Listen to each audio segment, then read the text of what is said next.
En colère, ces agriculteurs dégainent le canon à eau. Dans leur mire, la direction départementale des territoires à l'origine de l'alerte sécheresse et des mesures de restriction.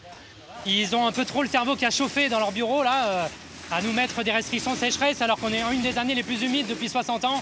Donc en fait nous, on fait pas ça pour le plaisir, on a dû laisser nos fermes pour venir là. On n'a pas de sécheresse et malgré ça, l'État nous impose des restrictions qui sont disproportionnées pour notre métier. Ces derniers temps, c'est là où c'est que le fruit prend son calibre et le fait de ne pas pouvoir arroser, on n'aura pas la qualité voulue et donc une perte sèche sur le rendement.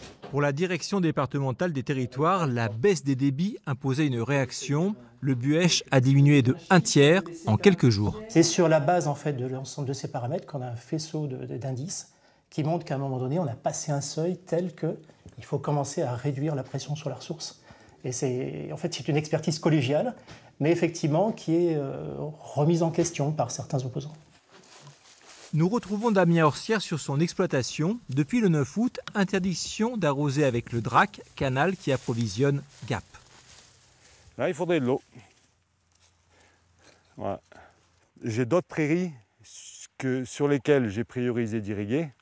Et celle-là fait partie des prairies qui ont été sacrifiées parce qu'on ne peut pas arroser partout. Juste au-dessus, sur la même parcelle, Damien a eu le temps de planter du sorgho, résultat immédiat sur la terre. Elle ne s'est pas réchauffée, elle a contribué à maintenir le milieu plus frais et humide et elle a capté l'énergie solaire. Tout s'est joué avec 25 mm d'eau que j'ai pu mettre à un moment. Une petite quantité d'eau peut être bienfaitrice, ne plus pouvoir la capter, l'avoir filée à la mer a de quoi inquiéter. Une délégation d'agriculteurs doit être reçue demain à la préfecture de Gap.